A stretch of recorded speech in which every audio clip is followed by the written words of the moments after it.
Let us be very clear. Hamas breached international law on the 7th of October.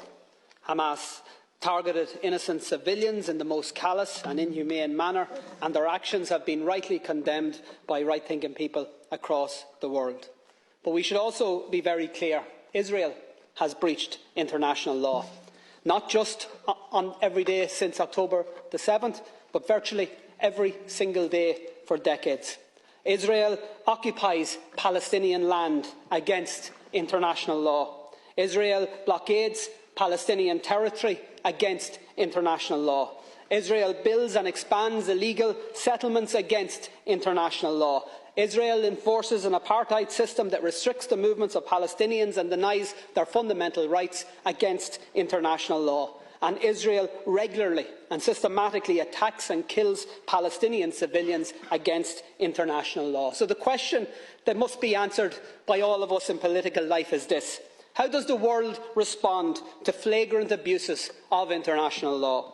When it comes to the horrendous war crimes of Hamas, the response was very clear and very consistent. World leaders queued up to say Israel has the right to defend itself. One after another repeated the words, the great and the good, including our government: Israel has the right to defend itself. Repeated in statement after statement, tweet after tweet, despite the full knowledge that those words have become contaminated. The words "Israel has the right to defend itself" means in practice that Israel takes that right as licence to bombard civilians, to bomb schools, hospitals and other civilian infrastructure, and it has now been taken as licence to enforce the displacement of 1 million people from one end of an open-air prison to another, to deny food, energy, medical supplies to a besieged civilian population, to actually deny them water, to ensure that children, the sick, the disabled, the elderly will literally die of thirst. Israel has the right to defend itself has now become cover for Israel has the right to commit genocide right in front of our eyes. How come we never hear the words "Palestine has the right to defend itself"?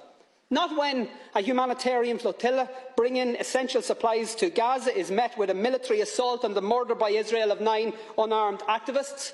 Not when Palestinians march in peaceful protest against a legal blockade and are met again with a military assault and the murder of 300 of them.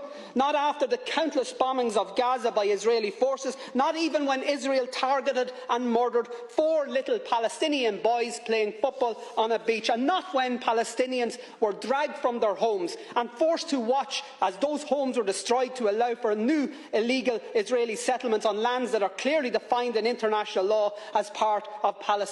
And not after the countless offensive attacks by Israel against the people of Gaza or the West Bank have we heard anybody in this House or any Western leader utter the words "Palestine has the right to defend itself." And why not? And by the way, I'm not asking you to say those words, and in fact it's just as well you don't, because we all know that the people of Palestine can't defend themselves. Not against one of the most powerful military forces in the world that is backed up by even more powerful military forces. The truth is that the people of Palestine, just like the innocent people of Israel, don't need the international community to tell them that their leaders have the right to inflict more bombings, more pain, more suffering. They need the international community to say stop, to say release the hostages, to say stop the bombings, the siege, the slaughter. They need the international community to tell Israel to stop the blockade, stop the apartheid, stop the annexation, to stop the genocide. And they need countries, Taoiseach, to lead the way. And Ireland should be one of those countries that leads the way. We know colonialism, we know oppression, we know conflict, but we also know conflict resolution. We know peace building, we know nation building. And because of what we know, what our history has taught us, our call tonight must be clear: immediate, full and unequivocal ceasefires, and a decisive international intervention that leads to negotiations and to a lasting and just peace settlement, and to, at long last, to a free, sovereign and independent Palestine.